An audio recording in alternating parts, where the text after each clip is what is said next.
on the European LCS.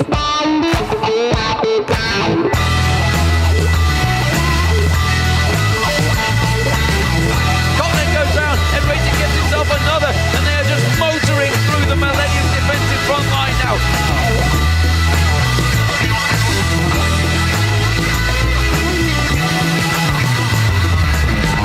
The tackle charge, and Chuck finishes the job.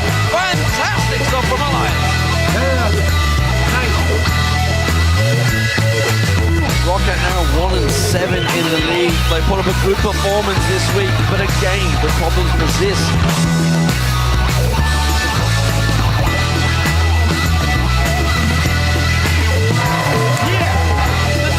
Not going to be enough. They've got 2 kills. This is surely gain for the Super Hot Crew.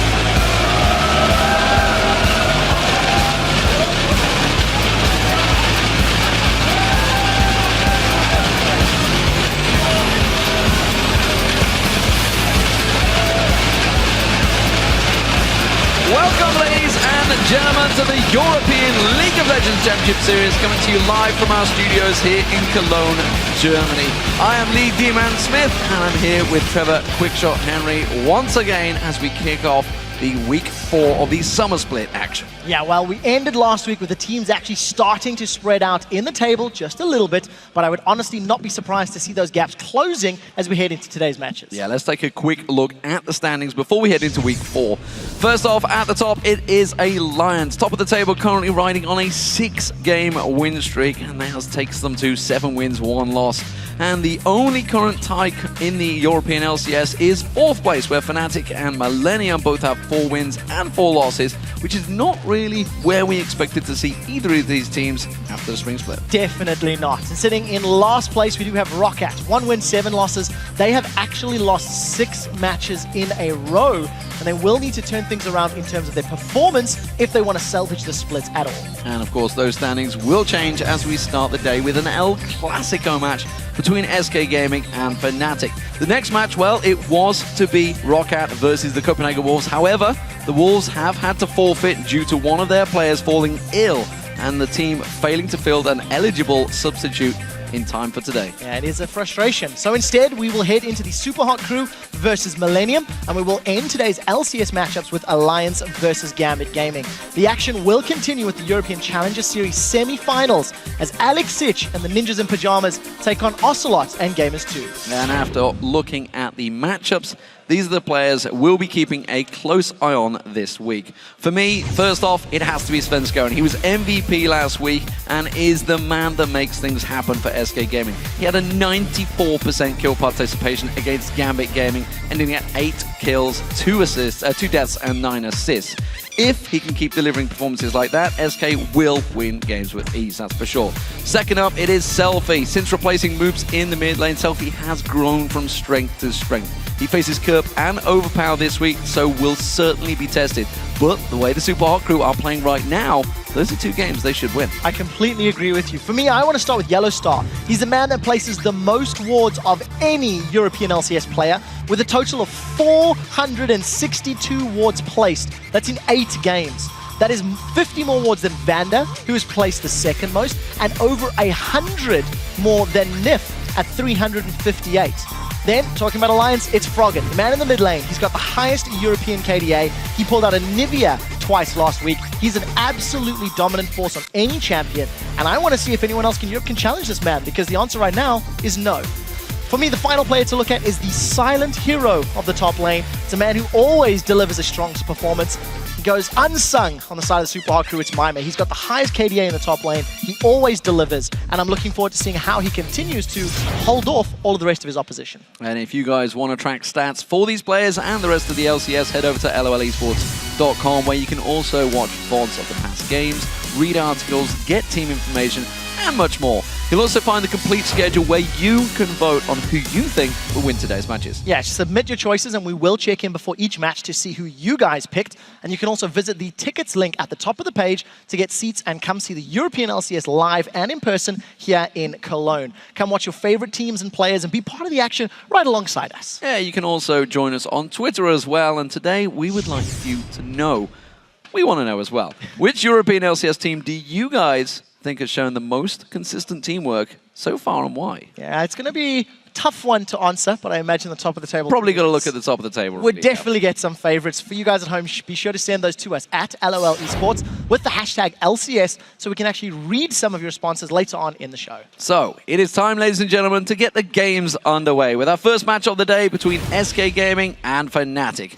During the spring split, SK led the head-to-head against Fnatic 3-1. But during the playoffs, Fnatic flipped that around to go 3-1 and, of course, gain first place, taking them to the All-Star game in Paris. Now that we're into the summer split, though, SK Gaming faced Fnatic in the opening game of the season, where Fnatic pushed SK to the limit. They gained a 6k gold lead before SK turned it back around again and secured themselves another win. Yeah, SK definitely played well in that matchup, and from then on have gotten better and better, especially in the earlier game. And the easiest way to demonstrate SK's strongest starts is to look at how quickly they take advantage of getting the first dragon. Now, the league average for the first dragon is around 12 minutes and 49 seconds. And last week, SK secured an average first dragon time of 10 minutes and 21 seconds by punishing and taking advantage of their strongest starts. The standard laning phases have also played into SK's favor as they're ending games 13 minutes quicker than week 2. One of the only teams in Europe that is ending games quickly. They averaged 27-minute games last week in comparison to 40-minute games in week 2. So a very strong start leading to a very strong finish for one of the table toppers here in Europe. On the other side of the dice, Fnatic have not been living up to expectations this split. That's the feeling you get when you look at their 4-4 record. But Fnatic are actually mirroring their Season 3 performance, where they started well in the spring, but stumbled at the open in the summer split. Yeah, that's right, D-Man, because last year, 2013, Fnatic went 7-1 in spring. It's a performance they repeated this year, 2014 spring. They started last year's summer with a record of 4-6, and playing SK in Alliance and being 4-4, they may go 4-6 again. It's an interesting trend when you look at Fnatic, and by the historical statistics, they will pick up the game as we get closer to playoffs. I do want to highlight the carries for Fnatic, starting with Peke in the mid lane. He holds the second highest CS at 10 minutes, the third highest CS at 20 minutes in the game. Rekkles shares the exact same accolades, sitting second and third at 10 and 20 minutes. And when you consider that their team's in the middle of the table at 4-4, these two carries are actually punching above their team's placement. The story's not the same for sOAZ. He is struggling. He's got the lowest amount of CS at 10 and 20 minutes, which tells me that he's struggling to adapt to this top lane meta, this buddy jungle system, and his negative tweets regarding the teleport, the 1v1s, and his distaste towards the champion pool is backing up those claims. He needs to figure out this meta if he wants to be more relevant. Well, with SK, of course, demonstrating a stellar level of late-game play compared to the rest of the field, Fnatic's Peke knows how important coming out ahead in the picks and bans will be in this match. We won the first match against Fnatic, so going into the second one shouldn't be too much trouble. I guess SK, like any game we played against them, we are not really worried about them. It's mostly about us doing like wrong things in the game. SK is just this team that doesn't really make mistakes. We have to be focused before the game starts during pick and bans. I think we already have to be really careful then, because the moment they have a strong lineup, we have to play perfect the whole game. Most of the time we had great early game, but they just like do better rotation than us in after laning phase / mid game, and they just capitalize better on mistake than us in mid game. Cyanide is kind of selfless jungler, so he'll buy like 3 wards on his first base and then delay all his items for like really long time just to ward up for his team and stuff. I'm kind of more like selfish jungler. We're having a bit of a slow start to the split, like we had always before as well, and I hope we are going to pick it up. We've been doing okay this split, great start, so yeah, we have a lot of confidence. We'll see how it goes between these two teams. jungler style's different. We talked about sOAZ's stats. He's up against Freddy. It's a big matchup. It is a big matchup, and I think the junglers are going to be the interesting story considering the patch we're on. But we'll get to that in picks and bans. So let's check out the starting lineups for these two teams. Over on the blue side, it is SK Gaming. That means that Freddy122 is in the top lane, Svenskeren's in the jungle, Jesiz in the mid lane, CandyPanda the AD carry, and nRated on support. And on the red side for Fnatic, it is sOAZ up top, Cyanide in the jungle, xPeke playing mid, Rekkles on AD carry, and YellOwStaR playing the support role. So before we begin this game, let's check your predictions out according to LOLesports.com.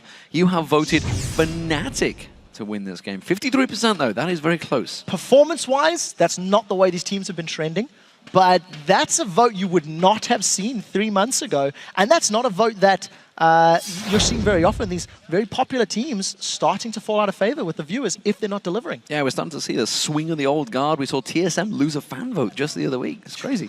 What is the world coming to? What is happening in League of Legends? Just before we jump into picks and bans, it is 4.9 as far as the patch is concerned. Yes. Braum is available, so I'm expecting to see But we'll be banned. I'm expecting to see that. And also I think with the changes to Kha'Zix, the no longer damage reduction in his ultimate, I believe the champion pool in the jungle is now limited to Lee Sin, Elise, and Evelyn. Yeah. And it's a sentiment that is shared by many of the European junglers. So I'm very excited to see what gets banned by which team and where they're going to emphasize. Yeah, who has the advantage? We'll find out, ladies and gentlemen. Picks and bans about to get underway for El Clasico. SK Gaming as the blue side up against Fnatic. So first pick and bans coming straight through. LeBlanc and Kassadin removed there. There is the Lulu ban. There's the Braum ban. Surprise, surprise. I will be pretty shocked if we get to see him this week. I agree with you. The Elise ban followed by SK is what interests me now. Fnatic need to decide, do they ban away Lee Sin, which is Svenskeren's most played champion at 6 games and 5 wins, and they're not going to, instant first pick. But now where does he go for jungler? Fnatic have Nidalee open, they have Nunu available, and they've run a poke sort of comp like that in the past. It is something that I think they'd have to consider. Fast pick and bans here. Jax was that final ban, as you said. Lee Sin was picked up, of course, Svenskeren on that. 8-2-9, as I mentioned, on against Gambit just last week on that very champion. But Rekkles will get his hands on Twitch, the stealth assassin, and of course alongside him will be Morgana for YellOwStaR. So Fnatic have got a lot of options available to them. A lot of mid lane champions are still up. The Ziggs is there, which is a priority. The Nidalee is available if they want to go for it. sOAZ has trended towards locking a Trundle in for his top lane pick and pairing it with that Nidalee. It gives you the zone control, it gives you disengage power. But the problem that Fnatic ran into in running those champions against the Super Hot crew is no clear way to make a play happen. They needed to get ahead, they needed to siege with Nidalee, and it wasn't effective enough for them. Super Hot crew ran them down multiple times. So SK Gaming choosing to basically force Fnatic to make the first move. They've gone with their support and AD carry, which is Lucian Thresh, the most popular combo back in the spring, and of course that forces Fnatic to make the first move with that top laner or mid laner. Super safe picks from both of these teams. SK have not revealed anything about how they want to play, but they have the ability to make picks, they have the ability to engage and disengage, and they've got CandyPanda on his most played ADC. He's undefeated on Lucian this split. He's got a 12.5 KDA, so it's a very safe pick from them. Fnatic right now have actually gone for a much more heavy engaged sort of flanking composition, and they've got the makings of a split push team for the time being. So that means we're going to see sOAZ on Shyvana. It will be Cyanide, on Evelyn. And we wonder what Freddy is going to play this. He's got Aatrox currently hovered over. It is a champion he's played, and he's played it against Fnatic a few times. Yes, he has. It's one of Freddy's sort of go-to champions. I think it would be okay because you can trade with Shyvana. We've been seeing a lot of other top laners running Irelia into Shyvana a few times when the match Kayle as well has been available. Out, yeah. Top lane Kayle was something that was talked about last week. It was played in career a couple of times. We've seen it a few times. So the options are there for SK, but I really like the Ziggs because this denies it from Fnatic. Had they got the Ziggs, it would have been safe wave clear. It would have allowed them to get the poke and buy time for Shyvana and Evelyn to find the flank. Fnatic now need to find good, safe wave clear because they don't have it amongst the rest of their champions. If they ever get into a siege situation, they're at a very big disadvantage because none of their champions can deal with that Ziggs harass and poke. So will it be the Kayle? Will he switch across? Orianna would fit as well, of course, the jump in. I actually prefer Orianna. Bombs, yeah, the stealth delivery system, the ball delivery system. We saw it a couple of times last week in the North American LCS working to great effect.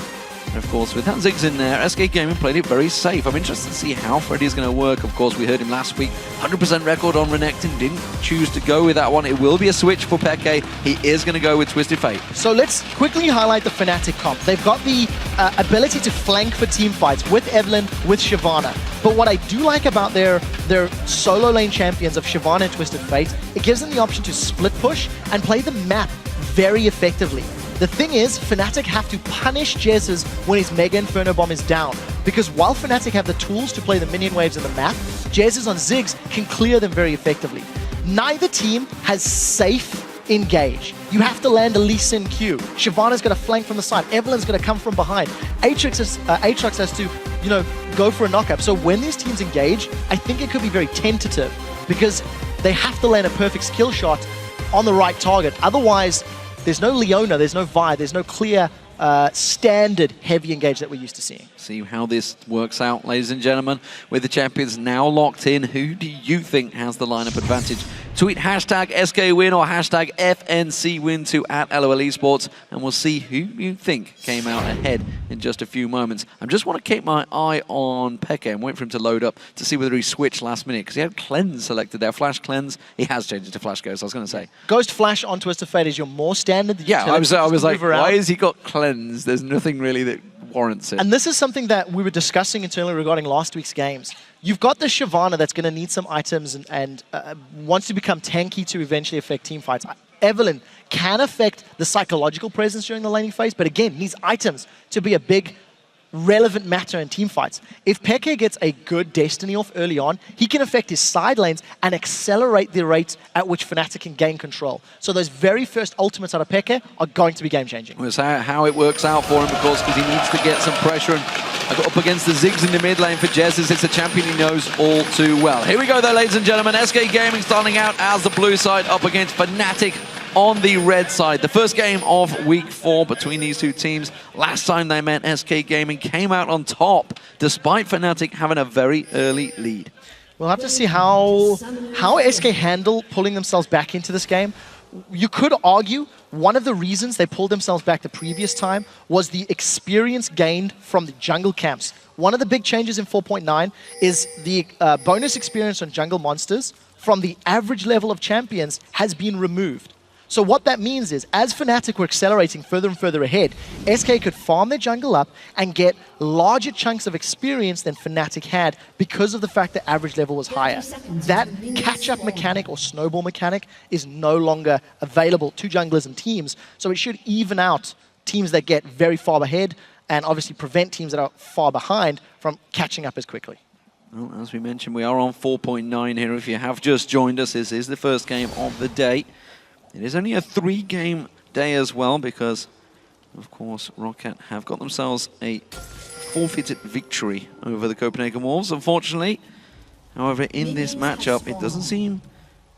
Are we going to have a late invade from Fnatic? They are setting up for it. SK are sitting back, and it's Fnatic that are going for it. Yeah, it looks like they wanted to try and second-guess Svenskeren on that Lee Sin. You do see Lees starting at red buff from time to time, but because of a smart ward by SK, they've got full vision and full information of what Fnatic are up to. So it's a safe start for SK in the top half of the map, and it looks to be SK going for a counter invade, but sOAZ is on the red buff himself, so this could get scary. Oh, sOAZ has walked straight in towards him. He's going to try and run past with a burnout. Good flake comes out of nRated. There's a lot of damage going down, but without the death sentence, sOAZ should escape no problem. Yeah, Svenskeren actually started with that Sonic Wave on his Q, so going to slow down his jungle clear just a tiny bit. He needs to take a little more damage.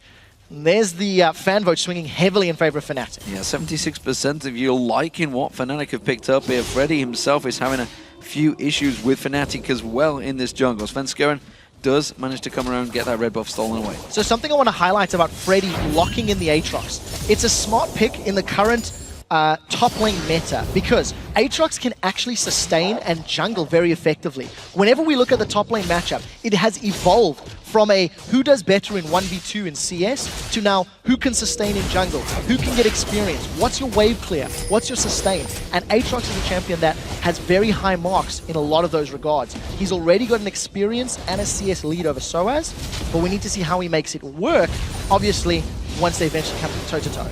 Yeah, and you can see being gifted a bit of experience. Meanwhile, the buddy system in action here. Cyanide level 3 up against his sOAZ, his level 1 still. Meanwhile, Freddy is about to hit level 2, but it's another good invade coming from Fnatic here. Going with that 4-0 push. It's going to keep on the buddy system, keep on pushing. They can only go for the one goal, and of course, one was stolen away by Freddy a moment ago. The question is, what does SK do to respond? They haven't seen Fnatic's members going for the bottom tower. Aatrox is 1.5 miles away, moving with Svenskeren to this bottom tower, and it actually looks like sOAZ and Cyanide have gone for the counter jungle route instead of the tower. They're going to catch a low health Freddy. He's in trouble. Freddy comes in. Freddy can just flash across. That's exactly what he had to do. Peke wasn't quite there, but that was a double summoners used by SK. Massive advantage to Fnatic because of the fact that Peke, when he has Destiny, is going to have 2 targets that he can try to shut down. Not having Flash on Freddy and Svenskeren is going to limit their aggressive plays and open up opportunities for Fnatic to punish them.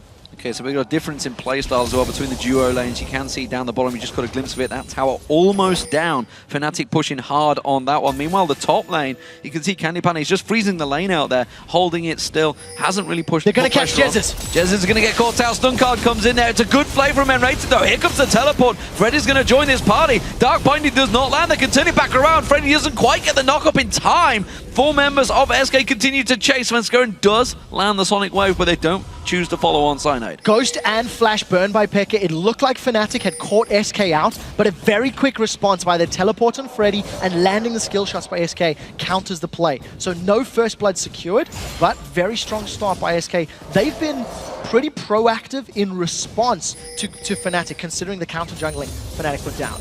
You can see, of course, YellOwStaR still only at level 2, hasn't been absorbing too much of that experience, and nRated in the meantime has been roaming quite heavily. We just saw him around that mid lane there. He was involved in that mid lane fight. He's leaving CandyPanda all on his own in that top lane. In terms of 280 carriers, they've pretty much unhindered both of them. You can see in terms of farm, both doing very well. Yeah, but you've already pointed out that Rekkles has done a better job at putting damage on that bottom tower. So once Fnatic decide to take the objective down, they will get the experience, the gold, and they'll open up that portion of the map. You touched on nRated's roaming. This is a trend we have seen from European Thresh players for the last 3 weeks. Threshers are roaming to whichever lane needs more assistance or wants more control. We've been seeing it with top laners. If we look in the mid lane, there are so many members collapsing. SK are looking for a fight here. There's a party going down, and Jesiz is happy to keep throwing out those bombs towards them. Satchel charges away from YellOwStaR. Dark Binding comes out. Lantern was thrown, wasn't required. And SK going for the invade, taking away the Wraiths and keeping Fnatic on their toes here in this mid lane. Yeah, the question is, how much does it hurt Fnatic in the bigger picture? You compare levels in the top laners and junglers, they're even. 80 carries are the same, supports are the same. So even with SK roaming and moving around the map, they're not losing out on CS, they're not losing out on experience, and it's actually Peke that's falling behind. Because of how much time nRated's been in mid, he's losing out on CS, and it looks like they've caught Freddy. He's just going to dark flight to safety. Yeah, just jumps away from that one. No problems there. As you mentioned, Peke falling behind a little bit. It's a 17 CS differential right now between Jesiz and Peke, so it's a big start. And this is what I talked about with Twisted Fate. Since he selected it, he was up against the Ziggs. He's going to be pressured in the lane, and that Destiny is going to be tricky to use when the minions keep pounding on your turret. Yeah, Kerp in particular, his Ziggs play can 1v1 most Twisted Fates that we've seen. Very good reaction timing from YellOwStaR on that Black Shield. But I think, you know, it's always a difficult matchup early on. Once Peke gets some more items and gets some more wave clear power under his belt, he can counter push Ziggs back and obviously can also impact those side lanes through the use of Destiny. But the question is, who pulls the trigger first? Right now, Fnatic, they've showed a very clear focus on shutting down the red buff of SK Gaming. There's multiple members moving to this bottom half of the map. Yeah, good ward placement from SK there. Gave vision well ahead of time for that one down the bottom. That means Freddy will not get caught out. Red buff has spawned. We could see a smite fight between the two junglers here. Cyanide is lingering off the side there.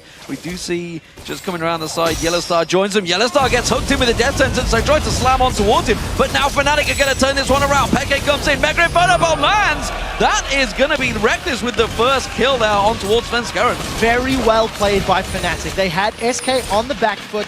Even though SK landed the death sentence on YellOwStaR, Fnatic had more members available, and the Destiny from Twisted Fate was very, very impactful. in that game. Landing the CC, so red buff stolen, first blood secured, and a dragon. That is a very big swing of control, which is actually somewhat reminiscent of what Fnatic did against SK in the very first game of the summer split 3 weeks ago. Yeah, we heard sOAZ talking about it. They need to be more decisive in when they make these plays, get the kills off the back, need to move in, take a advantage, and that's exactly what they've just done. See if they can keep it up though, because this is only the early game. This is where SK generally always fall behind. I mean, last week was the first time they started to turn it around. And again, you know they're a strong force in the mid game. The fact that they've got a Ziggs in there, in Froggen's own words, he was surprised they managed to beat a Ziggs inside 40 minutes. This could be a long one. I completely agree. And not only because of Ziggs and, of course, Twisted Fate for the defensive capabilities, but also because neither team necessarily has the strongest engage. If sOAZ and Cyanide are revealed, if SK have got good warding, it means the flanking opportunities are reduced by Fnatic.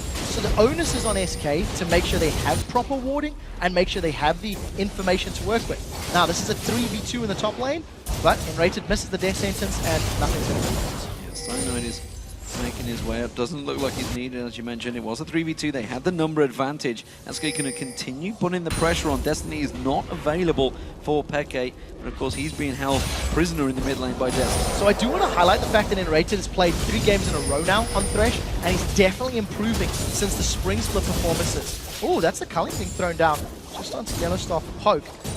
Sven setting himself up to the mid lane. So SK, they're trying to find something, trying to find an opportunity. SK maybe feeling the pressure of losing that first blood in the dragon.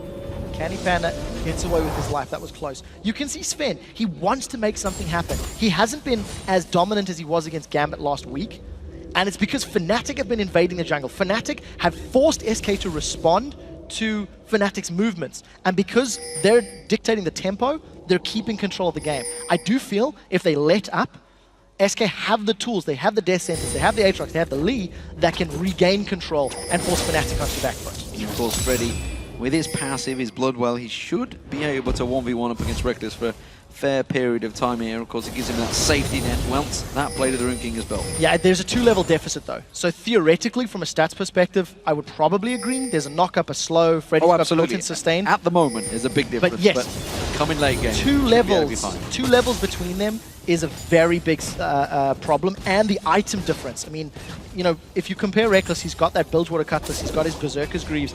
He's playing a bit safe, a bit risky. There's not enough wards from Fnatic to be pushing that deep, but for the moment, there's full vision on the rest of SK. So we need to see if he gets punished like he was last week. Yeah, when that Blade of the Rune King gets complete, both of them probably will go for it as well. We'll see Freddy, I'm absolutely certain he will head towards it. Gone for Longsword. Hasn't gone for his traditional triple Doran's Blade, but then again, he's not on the traditional champion right now. Top lane pressure still on sOAZ, still being forced back, which is giving Freddy a little advantage. We keep seeing YellOwStaR constantly paying visits to this mid lane. Wants to land that Dark Binding, wants to get the kills on Jesiz to slow him down. Yeah, the problem is the defensive capabilities from SK are still very strong. Oh, Rekkles with a cheeky Golem steal. So the only tower that's gone down has been in this bottom lane. And Fnatic, they're diving Freddy. Look at the support they've got from both Evelynn as well as YellOwStaR. If a Dark Binding connects, which it doesn't, Freddy is going to be in trouble, but I think he can Dark Flight to safety. Side steps in, like I mentioned, he has got the Bloodwell still up, but look at this, SK Gaming, 4 members in the mid lane. Peke taking a fair burst from the culling there. The rest of his team are collapsing in and around SK Gaming. Can they get in towards him? Cyanide puts the ulti, lands on 4 members there. nRated will be the focus target. He's the lowest. Svenskeren gets caught with the Dark Binding. There's the Mega Inferno bomb coming out. It's going to hook on towards sOAZ. Takes a tower hit. Ignite running, but he should be safe, and everybody so far is alive. Rekkles trying to get some rat-a-tat-tat damage down on towards it. Freddy's going to teleport in, but as you mentioned, he's only level 7 right now. He's simply doing defensive duties. SK Gaming trying to go aggressive, got forced back by Fnatic. If SK Gaming didn't have all of the summoners that they actually have available, they would have gone down. Look down the left-hand side of your screen. Every flash, every heal, exhaust, everything was burned. And SK, I think, were a little lucky to come away from that one. A perfect flank from both Cyanide and sOAZ, hitting multiple members of SK, and that was a very, very good positional play out of Fnatic. They didn't hesitate, and they responded quickly by having the members in the middle lane while drawing SK into their own turret. They managed to make the play work. Destiny's available for Peke, so let's see if he's going to use it. He may be the one that's in a little bit of trouble now from SK. Takes a bouncing bomb, has the Satchel charge away from YellOwStaR, didn't throw out that Dart Binding, will absorb some of that damage. Peke can avoid that death sentence. We also saw Freddy in that top lane. Remember, he's already used the teleport, just used his ulti as well to keep sOAZ at bay. sOAZ doesn't have teleport either, so this is going to be a 4v4 engage if they go for it. Sidon and YellOwStaR looking to steal the red. Yeah, there's something more interesting. Fnatic have got 4 sweepers and a blue trinket. They want to be in SK space like they're doing now. Rekkles nRated in all sorts of trouble. That's going to be Peke that manages to secure that kill away from Rekkles. So the point that I'm trying to make, with 4 sweeping lenses and the scrying orb, Fnatic wants to constantly be in SK's jungle, constantly be denying vision, and forcing SK into risky moves. If they can keep making SK, jump in their face or move through the jungle unsafe, it opens up Peke and his Destiny ganks to make even bigger, even flashier plays. So I think it's very smart from Fnatic, but we need to see if they can keep this level of aggression. It's not something we've seen them do at all this split. Roaming abilities that Twitch offers you is actually opening up avenues for Peke to start looking for kills, and that's exactly what is working out for him. 1-0-1 currently ahead now in CS, and that's a big difference because he fell, 17 CS behind it in the early game, but he's managed to gain that ground up.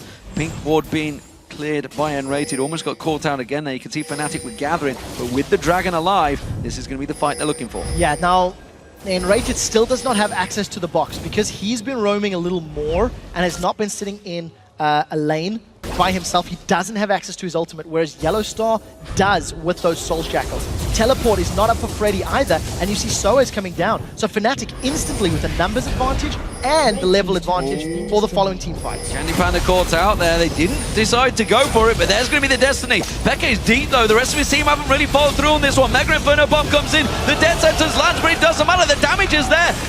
SK Gaming haven't quite got enough to rattle them down, and Fnatic come out with 2 kills.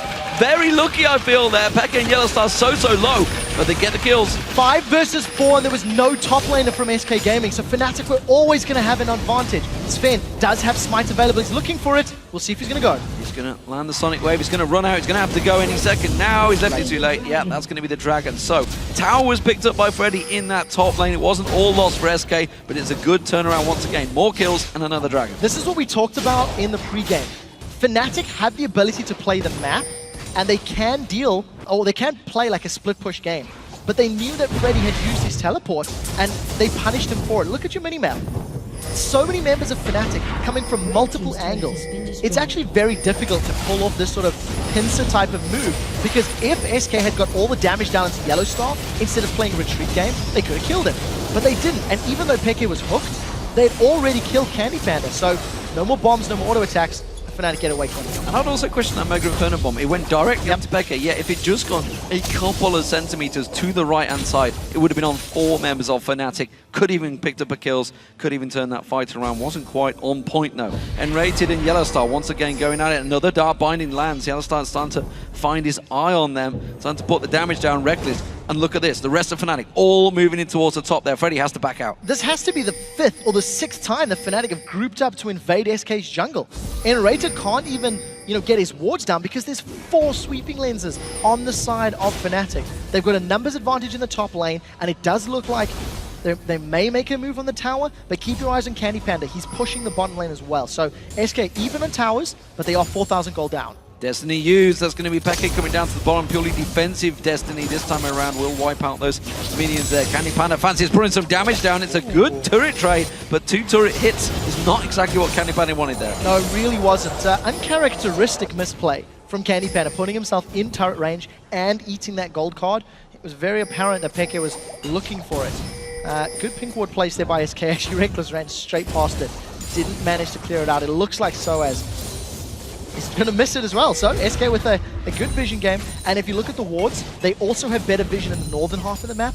They have to. SK have been defending the onslaught from Fnatic this entire match, and they can't afford to let up in the vision game, because Fnatic will just keep punishing with those flanks from Shyvana, with the teleport to the Destinies from Peke. Speaking of punishment, that top lane may start to become a problem. We've seen Aatrox, if he can goes strong, if he can get a lot of farm, he can be a beast. He's now built up a 30 CS differential over sOAZ, but of course sOAZ has got a kill, has got 2 assists, has got the 2 dragons all on his side, which is just about keeping him in there in terms of gold. He is a level behind CandyPanda in this bottom lane. He's being flanked by 2 stealth assassins. This is going to be so scary for CandyPanda. He does have flash, he does have heal, but I think it's too late. Here comes Rekkles, here comes Cyanide. And a catch on towards him, Bladed Rune King, insta-pop, Rat-a-tat-tat comes down. No doubt about that kill. Rat-a-tat-tat, that's that, and that's a dead CandyPanda. He didn't have the vision in the bottom half of the map. SK had all of the wards in the top half, and CandyPanda is the one that's pushing completely blind. That was just risky. Jesiz is now trying to get zone control in this bottom lane, but when Rekkles is 3-0-2 on Twitch and he can assassinate 4 very squishy champions, this is a scary place for SK Gaming. Well, we just saw the top lane. We got a brief glimpse of it there. sOAZ having to back away. He can't trade with Freddy. He's now 2 levels behind in that top lane. Freddy continuing to push on the top tower. Meanwhile, Cyanide in the jungle. Once again, Rekkles looking for another kill. Gold card comes out. nRated goes down. Rekkles on a mission now. 4-0-2. So much vision and so much presence. Fnatic have spent most of their time in SK's jungle, and this is very confident play from them. It's going to allow them a potential siege in this mid lane, but keep in mind the defensive power from SK and the type of composition Fnatic has, they don't necessarily want to tower dive. They want to find a pick, they want to get kills in the jungle, and then take uncontested objectives. For the time being, SK have defended their outer turrets, mostly because Fnatic haven't actually looked to really siege them out. Yeah, still just that one bottom turret that went very early on for Fnatic, and of course the top one that Freddy's worked himself down. Look at the goal between them though, you can see it's actually sOAZ in the lead, as I thought, because of those global objectives. He has managed to get himself level 10, is continuing to push a big wave. Mid lane, we see the trade between these two. Big advantage picked up by Peke now, 2,000 gold over Jesiz. Yeah, he's farming well, he's got more objectives under his belt, and of course the Twisted Fate passive for gold. So we'll keep our eyes on this Freddy versus sOAZ duel. But I do want to mirror the fact that in game 1 of the split, Fnatic had a 6,000 gold lead, and it was thanks to SK's ability to find picks under towers and responding to Fnatic's pressure in that game that allowed them to win. It was also sOAZ with some questionable plays. He was caught out in the top lane. Right now, SK are being flanked, and we'll see if Fnatic can do anything. Dark Binding doesn't land. Mega Inferno Bomb misses. Jesiz goes down. It's another great flanking move. YellOwStaR, though, gets caught out, hooked him to the tower. Rat-a-tat-tat running from Rekkles. Not going to get the mark this time around. Freddy comes into for defensive duties. Probably wasn't needed, but Fnatic again come out, get a kill. Yeah, Fnatic get the kill. They do trade 1-for-1. Kill lands in CandyPanda shoes, which is very important. But what SK failed to do in that situation was keep Jesiz going the same direction. He tried to pull members of Fnatic away from him towards the river. Got punished for it. There's also a teleport down from Freddy. So Fnatic can now leave sOAZ to try and farm up that top lane and try and make up the CS deficit that he's fallen behind. And we'll see if it actually comes to benefit Fnatic. Dragon due in 15 seconds. We'll see who sets up for that one. It seems, of course, with sOAZ up there, has got that flash teleport available if he wants to join in. Meanwhile, Fnatic, they want to get this middle turret down. That would be a big advantage to make their move on this Dragon. And that all stems from the kill that they had earlier.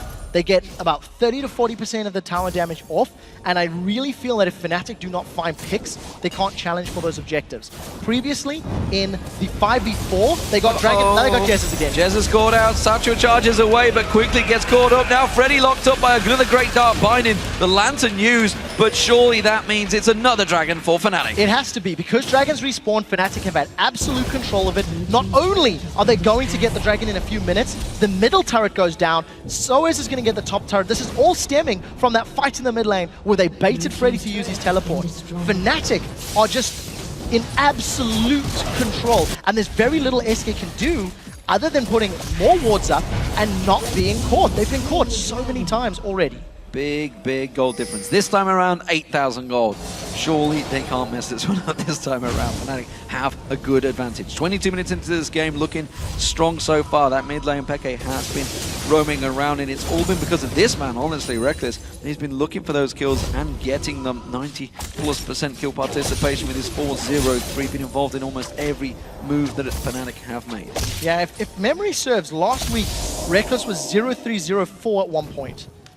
On Twitch against the Twisted Fate. He had been punished a lot. And this particular game, he's not been under the same pick pressure. So he's been able to roam. He's only a little bit of CS behind CandyPanda, but it doesn't matter when he's got 4 kills. Static Shiv completed. Blade of the Rune King, he's almost got a last Whisper. Fnatic now have the toughest job. What they've been doing in terms of the jungle invades to get the outer turrets is easier than doing the same thing on the inner line of turrets because there's less space between SK's base and the objectives. Rekkles is stealthed up and he's looking for another kill. I think he might get it. He may get on towards nRated. He's trying to get away with that shield. There's Rekkles. He has the damage now. That's a big, big problem building for SK. He didn't even use his Blade of the Ruined King. That was just all too easy with the amount of damage he's built up. There's no teleport on Freddy, so Freddy's going to need to back away and come to defend this middle lane. Fnatic looking like they're going to back away. They need to kill Jesiz if they want the tower. Well, the one big thing, of course, with the Ziggs, you do have fantastic wave clear. Teleport being used by sOAZ has to defend out this top turret for Freddy. Yeah, so sOAZ now without his teleport means Fnatic may go into a slightly more passive period of play because they're not going to have sOAZ who can respond instantly. And in order for Fnatic to break this inner line of turrets, they need to have very deep vision, and ideally, they need to catch Fnatic on an aggressive push. Last time SK pushed middle lane, Fnatic punished with a flawless flank. And if SK do the same thing without the correct deep vision, they will get punished again. Look at Fnatic's positioning. They're setting themselves up for another engage. sOAZ coming from River, and there's Destiny as well. Where's he going to go with it? Goes straight in. Mega Inferno Bomb this time does land, but Jesiz gets caught out again. Another fantastic control, really. The Destiny landing on towards them. Cyanide sidesteps the cull in there. SK Gaming can't seem to manage their damage in the right target. They're splitting across. Freddy once again gets himself down there, but again, not in the right place at the right time. And Jesiz, he is being picked on right now in that mid lane. There is no hesitation from Fnatic at all. Every single time the opportunity presents itself, they are punishing. And I think sOAZ, even though he's down on CS, he has been in exactly the right place his team has needed him. Now SK blue buff is up. Sven, you're in trouble, my friend. Puts a ping ward down. He was ready for it. Don't think he was ready for the two of them, though. There's going to be the Lantern. They're going to try and turn this one back around. Freddy, meanwhile, is caught out with the Dark Binding. The chain CC is fantastic so far from Fnatic. They're landing all of the abilities they need to, and SK managed to defend their blue buff. That's actually very, very important for them. Jesiz has respawned. He should get in range to take this one down. And this is going to, again, just put a slight stall on Fnatic's play. The reason they were able to punish SK in the mid lane a few minutes ago is because of sOAZ reading the situation well, moving down even without teleport, and again, no hesitation. But sOAZ on defensive duty, he's holding off as many objectives as possible. And Fnatic, without kills, can't break those inner turrets. But they've done a phenomenal job of dictating the tempo and pushing SK to the absolute limits. Thing is, while it is 10-1 in terms of kills and a big gold advantage, still 8,000 gold, SK still have. The bottom turret will go down very quickly. The top inner turret will go down very quickly. There's money in the bank already there, whereas Fnatic, they're getting these picks, they're making these plays, but they're struggling to make a dent now that those 8 turrets start to go down. The thing is, it would be the same shoe on the other foot. Even if SK were to get those objectives and Fnatic were to group up for a defense, SK run the risk, if they don't know where Cyanide is, he'll just come in from behind them. He'll come in from the side and punish them. Peke, with the Hourglass and the makings of a Death Cap, he's got an incredible wave clear. So SK are looking in a similar position to find these picks, but because they're so far behind, they need to be 100% certain before they engage. Because of the fact that they're 10k down, 9k down, if they make one misplay, it will cost them inner turrets and maybe inhibitor turrets as well.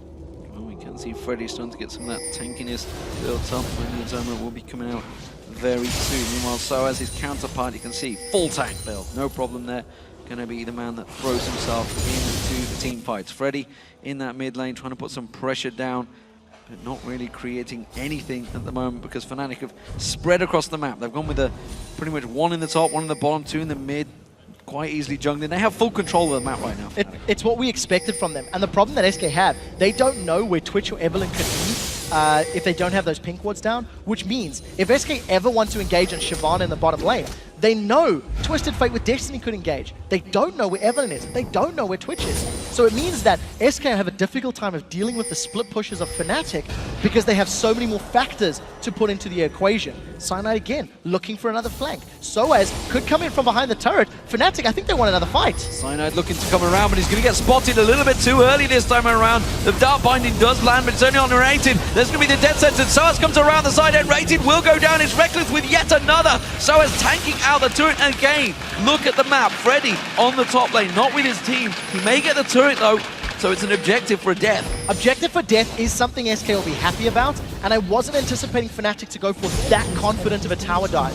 Props to Svenskeren. He interrupted the Dragon's descent. It's not over. Bye, Jesiz. Jez is going to go down here. He's getting sidestepped around the side there. Flash is out. They managed to turn it back around. Peke goes down. He will eventually die. And now CandyPanda's in trouble. He needs the help from his top laner, who is also backing away. CandyPanda's rushing away from this one. He's got a lot of damage. He's still got that Triforce and Bloodthirster. May be able to dash out of the danger here. Cyanide collapsing around. Cyanide's got to be careful. Doesn't manage to land the double tap. Will just dash through to the parapet. So he manages to get away with his life. The rest of Fnatic are trying to push through the middle lane. The trade ends up being a 2-for-1. Very importantly, the bonus gold from Peke's killing spree has gone over to SK, so it's going to start closing that gold gap. But I think Fnatic are looking to grab themselves another uncontested dragon. Props to Jesiz as well. He did flash into the middle of the fight. Peke tried that sort of Messiah-style move, Destiny instant hourglass, and SK just collapsed on him like a ton of bricks. Managed to grab their second kill of the game, but it is still a very grim situation for SK Gaming. They are far from looking like they can turn this control around, but Fnatic are now in a position Super Hot Crew were last week, 2 weeks ago. Fnatic need to find those kills deeper in the jungle to get on the inhib turrets, because barring that previous tower dive, Fnatic have actually not touched an inner turret for a very long time. Yeah, they've not really got any damage on it whatsoever, despite the fact they've been focusing Jesiz so hard. They're taking away that wave clear. They haven't been able to put pressure on. Now that Freddy's taking down that top inner turret, he'll probably rotate around in the moment. He's going to cover off sOAZ, and then of course that bottom outer turret. Very low on health already, which we see Rekkles going down there. He's going to get himself that wave clear in. So Fnatic are in the driving seat, but SK do not count them out. Late game is where they excel, despite the fact they're 11,000 gold behind. These tight fights are very, very close. nRated dead. Well, here comes Destiny. I think he's right. Yeah, not getting out of that one. So that was the problem we talked about. Shyvana was split pushing top. Oh, YellOwStaR might go down as well. Oh, they're going to try and catch on towards him. Now Svenskeren and CandyPanda trying to make some plays there. Freddy's also coming around the side, but this is all leaving the bottom lane open to Rekkles, who's just continuing to push. So this is the power of Fnatic's comp. The moment SK tried to deal with sOAZ in that split push, Evelyn comes out of the sideline, Destiny is used. What it does mean is that SK, if they are feeling confident, they can make an aggressive play on Fnatic, knowing that that ability is no longer available to them. CandyPanda trying to deal with Rekkles in the bottom lane. We'll see who gets this blue buff. It does go to Jesiz.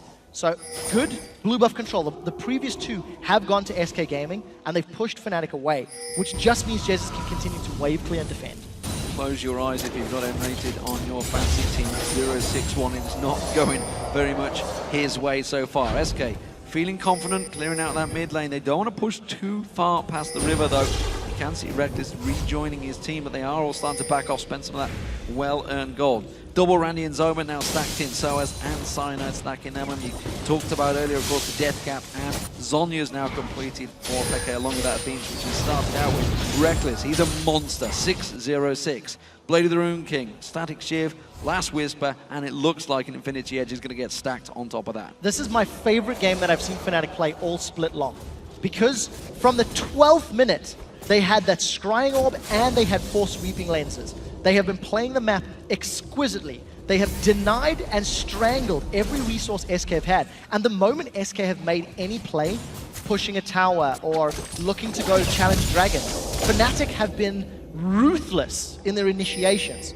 The problem is, their comp does very well when they have space to work with. And as they are funneling more and more and more towards SK's base, closer to those inhibitor turrets, they have less tools to play with. They have less space to find those flanks. sOAZ has bitten off more than... sOAZ caught out, kick straight back into SK. He doesn't manage to land the death sentence. The play is there and they quickly realize they're in trouble. Freddy, meanwhile, he's been caught out. He's trying to interrupt this Baron. He gets around the side, but the Baron is continuing. You can see Cyanide and Rekkles double teaming this one. The rest of SK Gaming to close it in. Remember, the Mega Inferno Bomb, if they're stuck in that pit, is a danger. They've all seen Kurt making that play. Freddy caught with the Dark Binding. SK forced them out. So Fnatic again forcing SK's hand. Had Svenskeren not kicked sOAZ away from the death sentence, may have been a kill. Rekkles is looking for Enrique.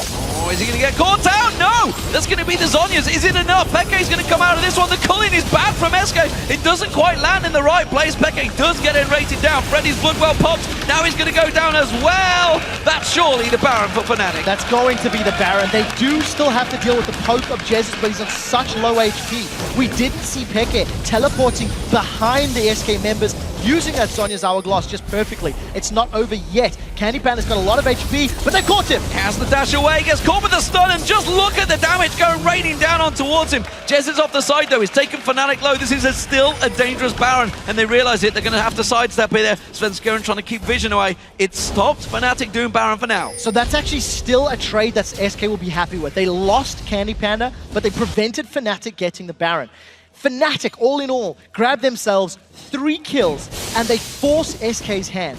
Because Fnatic can no longer push down the waves and catch SK out of position in the lanes, they force SK to come to them. They start Baron, they bait, they reel SK Gaming in, and then they just peel and punish.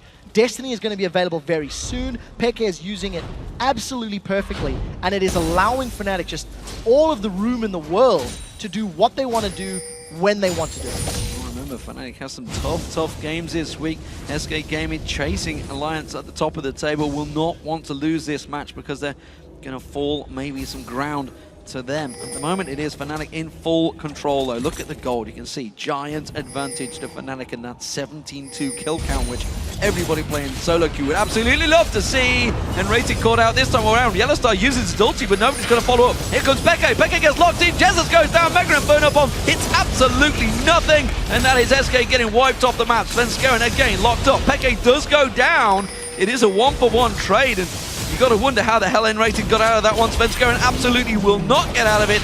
That is the Baron. Jungler's down. Yeah, 8-0. Not only Baron, but the only member that can really interrupt SK being that Ziggs just means that Fnatic are going to secure themselves another massive objective. With the Baron buff, I think they're going to be confident enough to tower dive with the massive gold lead that they built up. And again, SK just out of position. I mean, they were moving up the middle lane. They weren't even really past their river. And Fnatic just pounce and punish them. SK finally going to touch a dragon. This should go to them before Fnatic can get there, but it is a minute victory considering how far down they are. And again, it's just all about Fnatic. I don't think I've seen the team responding so quickly to weakness or to opportunity as they have today. Well, as you mentioned, first dragon of the game for SK does give them a little bit of gold, but you can see it's going to be that turret going down. Jesiz is not going to be able to clear this one. He can't get too close to it. There's too many stealth champions. Or are they? Freddy comes in. Teleport used. It does mean that tower will get defended for now, but remember, a Baron up Fnatic is a problem. Blue buff has been fought over a number of times. Jesiz will not want to let this one go. It's so important to that Mega Inferno Bomb cooldown. sOAZ at the side, though, is going to pull it away. Yeah, so first time that Fnatic have got this blue buff in about 12 to 14 minutes. They were unable to secure the previous, even though they attempted to go for it. But you know what? I think they're happy. If you look at these item thresholds, Randian's Banshee, Sunfire on sOAZ, he's got no damage, but he doesn't need damage because Cyanide, Peke, and Rekkles are just so far ahead. They can close the game out. As long as sOAZ is running amok and keeping SK sort of peeled and disorganized by those flanks, by those Dragon's Descents, then Rekkles is going to melt them. Static Shiv, IE, and Phantom Dancer, there is nobody on SK that can really contain him unless they have a numbers advantage. And, you know, Fnatic may even die Freddy here. Yeah, Freddy's in trouble. He needs to back away. Bloodwell is back up, but the rest of Fnatic are closing the gap. Dead Sentence thrown out does not land. Cyanide was covered off by CandyPanda and nRated. But again, Fnatic get themselves another turret, the 4th on the board. Still equal with SK in terms of turrets, but with this Baron, they're starting to create advantages. Yeah, Freddy wasn't able to defend alone. You need the wave clear of Jesiz in order to hold these towers. And the moment Jesiz exposes himself or puts himself in a lane, Fnatic just throw everything they can at it. The moment Jesiz goes down, SK will be completely unable to defend a tower. You can, of course, say the Culling can hold off for at least one wave, but generally, he is the key to Fnatic getting deeper on SK's jungle. Skynope used the Wraith blocking out that Dark Binding, which almost certainly could have led to a kill as Rekkles was ready to pile on in. Bottom lane turret is the next focus target. Fnatic roaming on down towards that one. SK Gaming a little slow to react here, holding off the mid and not being persuaded just yet. Yeah, and the problem as well, because SK have got very limited deep vision, even if they go through their own jungle, they need to be so careful. You see Freddy split away from the team. Jesiz and CandyPanda, you know, they're in mid lane, so if Fnatic were to just really go hard in this bottom inner turret, they could get it without an SK carry being there to defend. It looks like that's the plan. Well, Svenskeren and nRated and Freddy are in defensive duties. Freddy will clear out those minions, but sOAZ is just tanking it out. Now that Rekkles is with them, the rest of SK have to rotate around. It's even xPeke in the mid lane, but of course, Destiny is up. Baron buffer's run out now for Fnatic, but they still have the presence, the pressure to keep on pushing. sOAZ happy to tank that one out. We do see the Black Shield stopping out that death sentence, and Fnatic just walk on through, and suddenly the wave clear is not an issue. They can tank the turrets. Yeah, they're going to be able to. The Baron's actually got about a minute left before it does timeout, and that's given Fnatic the confidence. They haven't sieged or they haven't been on the towers until they've got this objective. If you look at the bouncy bomb, that's still good damage on Rekkles, but they need multiple. They need Lee, Aatrox, and Ziggs to get on Rekkles at the same time. And while they commit to that, it will allow Fnatic to get the inner turret in the mid lane, which is now where they're turning their attention. Don't step around the outside of your base because there's many members of Fnatic waiting. sOAZ happy to just tank down this turret. He's got a lot of damage now. Of course, that Bilgewater Cutlass on there. This middle wave clear is not really working out. And again, it's another turret. This time around, Rekkles tanking that one down. sOAZ does step away eventually. That mid lane, bottom inhib turret will not go down. No, the Fnatic now... who am I kidding? Fnatic have been in complete control this entire game. They have denied SK every single resource that they've tried to secure, and barring a few blue buffs, which SK grabbed in the mid game, Fnatic have just strangled the life out of them. Now, in terms of getting over the final hurdle, in terms of actually winning this game, Fnatic need to pull SK to multiple lanes. If they can have sOAZ forcing the bottom or the top lane and allow the rest of Fnatic to siege up the middle, use the poke that they've got from Twisted Fate and maybe the Lich Bane, which he has got. It'll work out, and we'll see if nRated is going to die. nRated, CandyPanda, everyone caught out in the mid lane. CandyPanda does get away. Svenskeren's at the back. He can safeguard to nRated, and they do manage to avoid the danger this time around, but that was another flash heal burn for CandyPanda, but it's enough to keep him safe. Yeah. Freddy comes in defensive duties, and xPeke with that Lich Bane now built up, doing yet more damage to those turrets. This is going to be tough for SK to defend. That was the flash, the heal, and the exhaust burn from SK Gaming. So once Fnatic get their ultimates available, it won't take too much longer.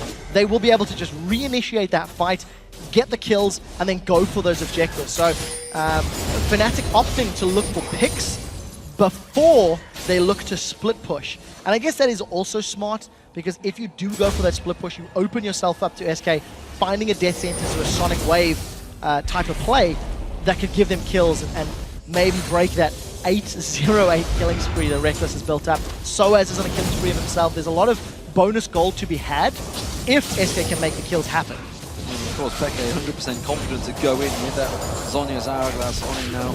No doubt he can just go and do the damage. There's the Lich Bane getting him the blue buff with the help of Cyanide. Mid lane waves continue being cleared.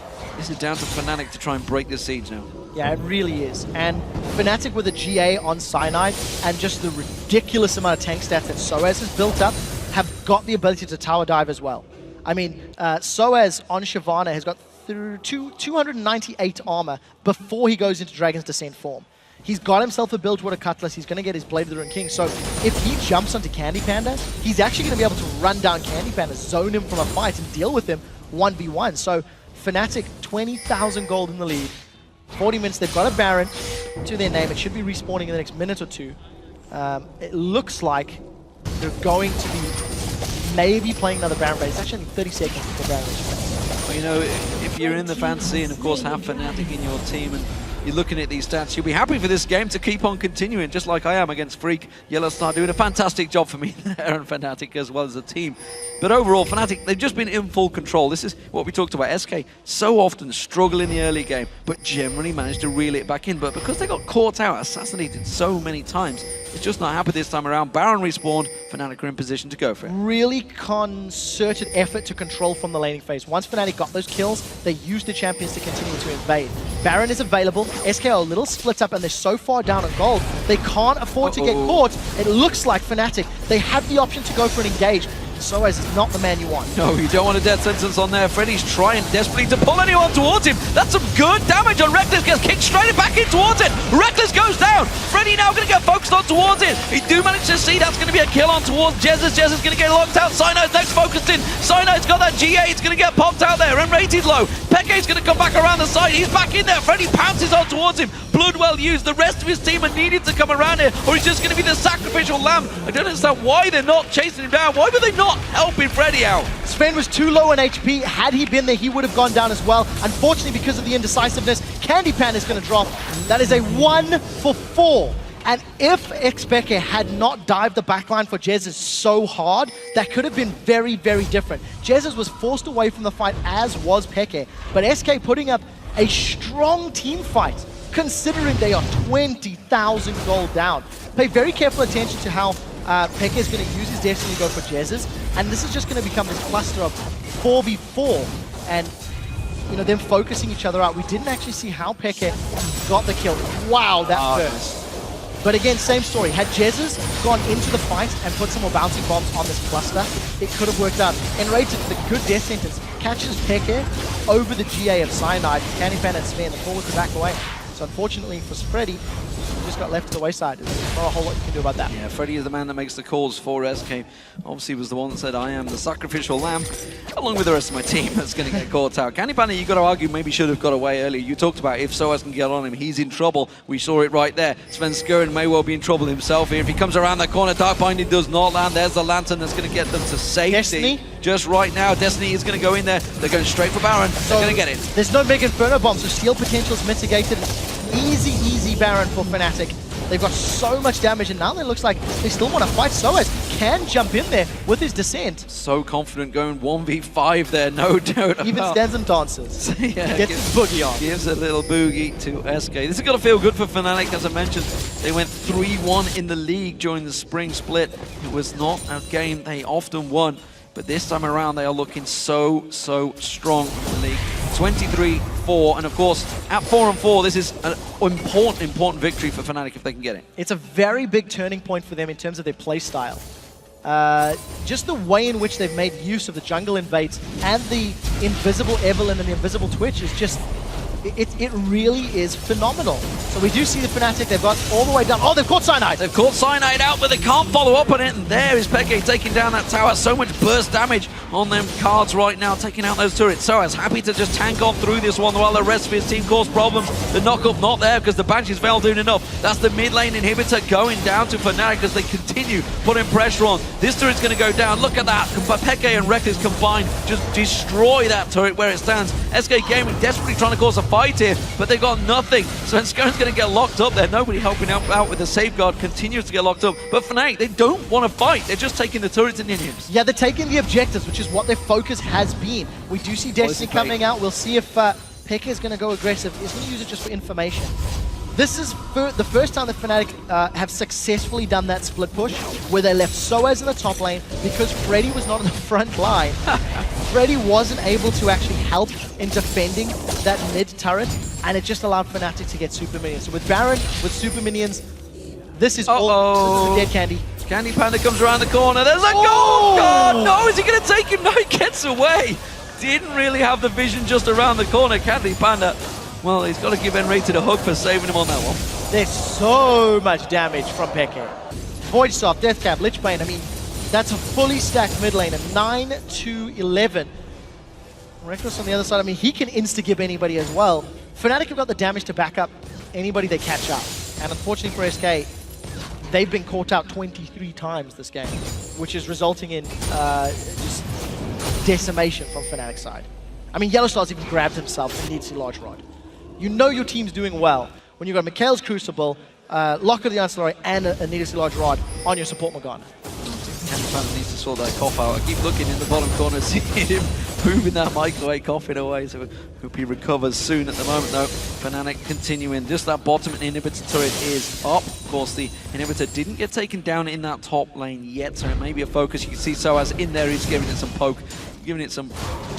The moment they commit to sOAZ, the rest of Fnatic are just going to get the bottom inhib turret. Oh, Jesiz is the only one defending it as well. Three-man focus on towards sOAZ, desperately trying to keep on towards him. Rekkles will get some poke in there. sOAZ taken very low on this one. Does quickly just flash away. Okay, safe. That's the third or fourth time we've seen CandyPanda's culling not really anticipating his opponent's movements. He has not been on point this game. And case in point, when he got, caught out in the bottom lane, he was overextended. He got punished for it. Unfortunately, because of SK's individual weaknesses in this game, they've really been falling further behind. And Fnatic, you can't take anything away from them. They've just had such a great control game. The moment sOAZ gets the inhibitor, Fnatic will go for the tower again.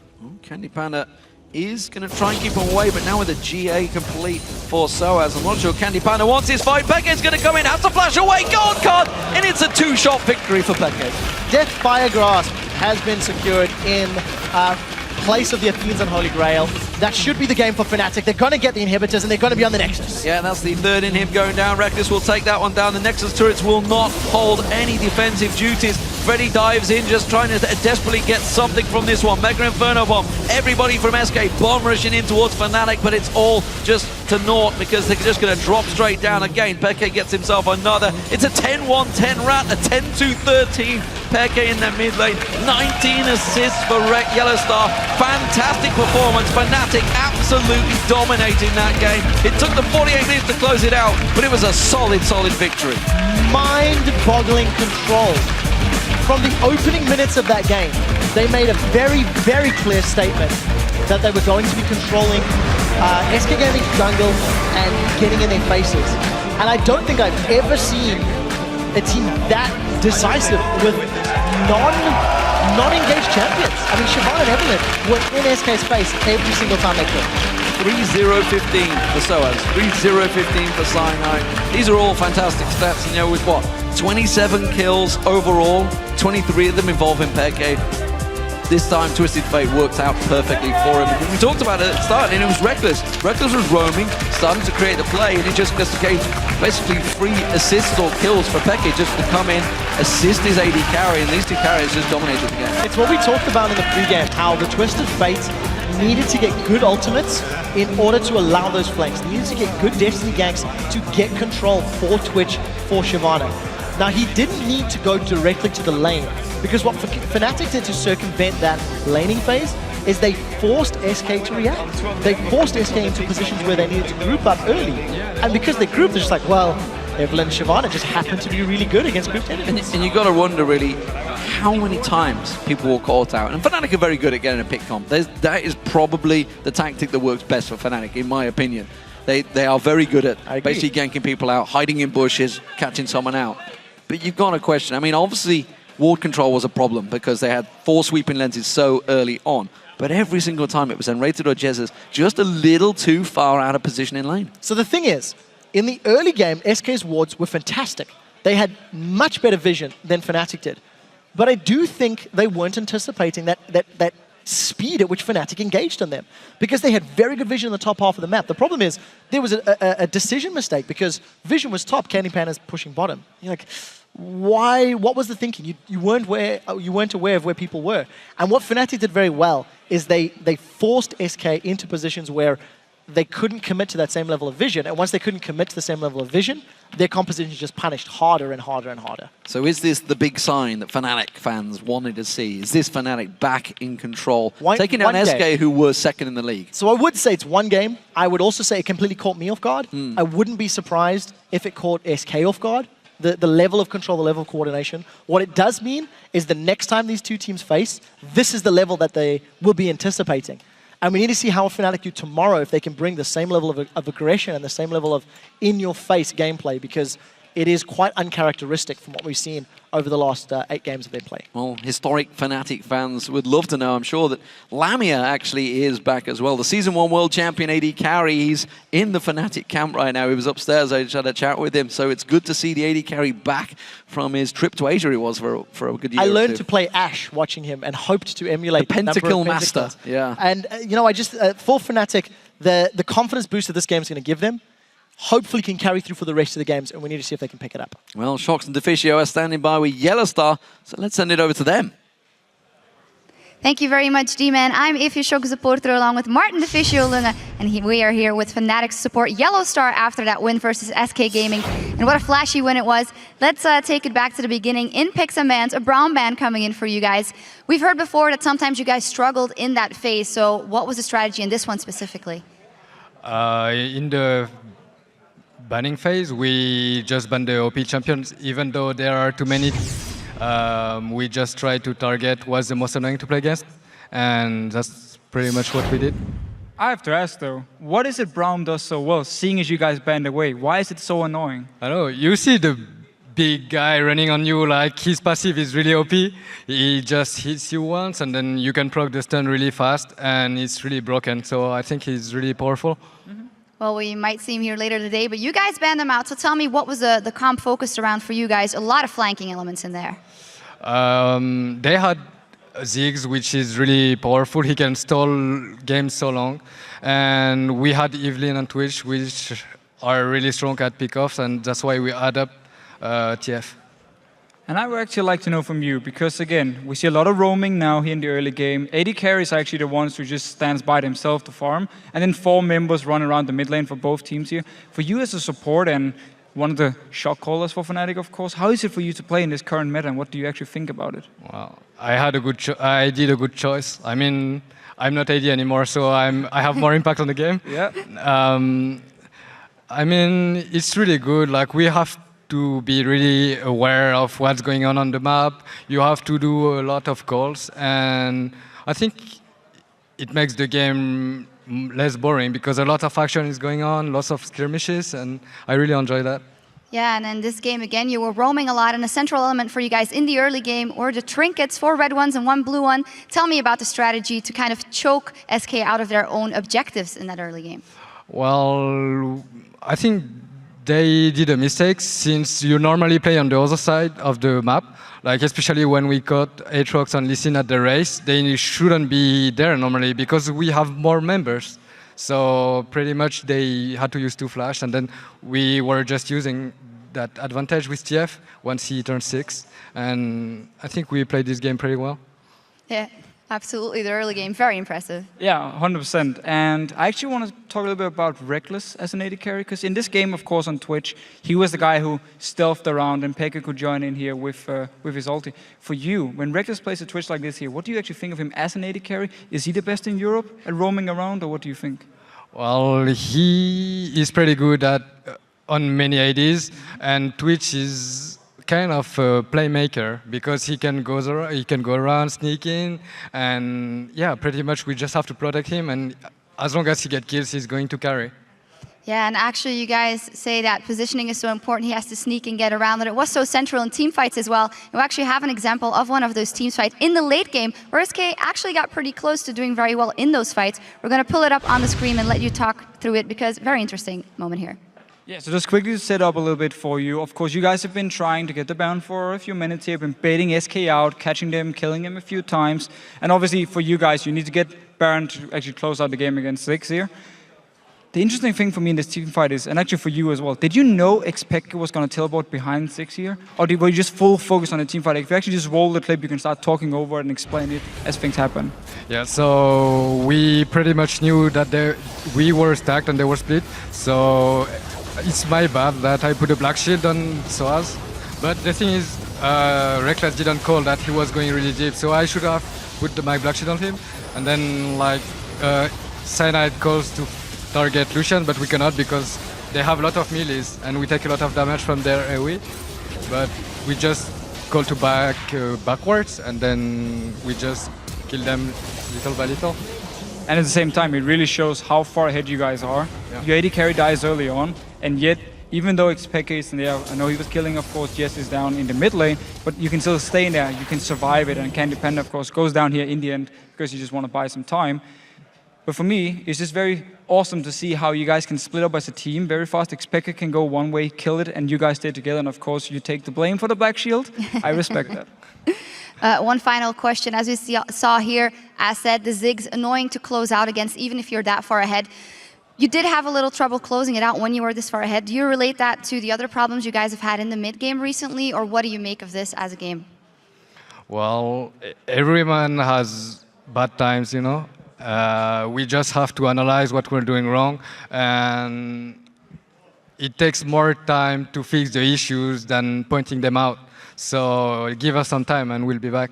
And now with all this talk, of course, on Twitter, on Reddit, about some players, some teams don't want to read all the comments, don't want to read if there's anything negative. You guys as a team now, of course, you have such a huge fan base. There must be a lot of comments coming towards your way when you guys are losing. What do you actually think of it, and how do you handle all the pressure?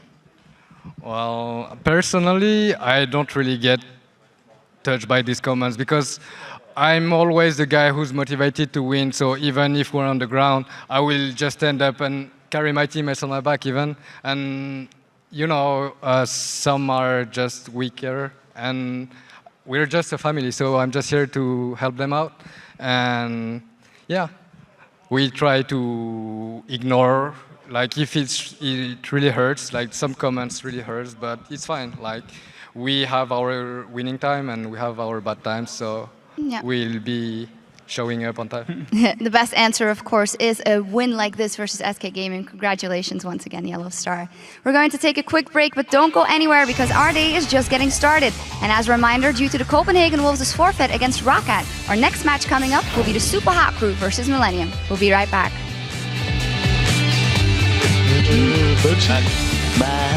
But there's going to be the destiny. Peke's deep though. The rest of his team haven't really followed through on this one. Mega Inferno Bomb comes in. The dead sentence lands, but it doesn't matter. The damage is there. Oh, is he going to get caught down? No! That's going to be the Zhonya's. Is it enough? Peke's going to come out of this one. The culling is bad from SK. It doesn't quite land in the right place. Peke does get nRated down. Freddy's Bloodwell popped. Now he's going to go down as well. YellOwStaR uses its ulti, but nobody's going to follow up. Here comes Peke. Peke gets locked in. Jesiz goes down. Mega Inferno Bomb. It's absolutely nothing. And that is SK getting wiped off the map. He's trying desperately to pull anyone towards him. That's some good damage on Rekkles. Gets kicked straight back in towards it. Rekkles goes down. I'm not sure CandyPanda wants his fight. Peke's going to come in. Has to flash away. Gold card. And it's a two-shot victory for Peke.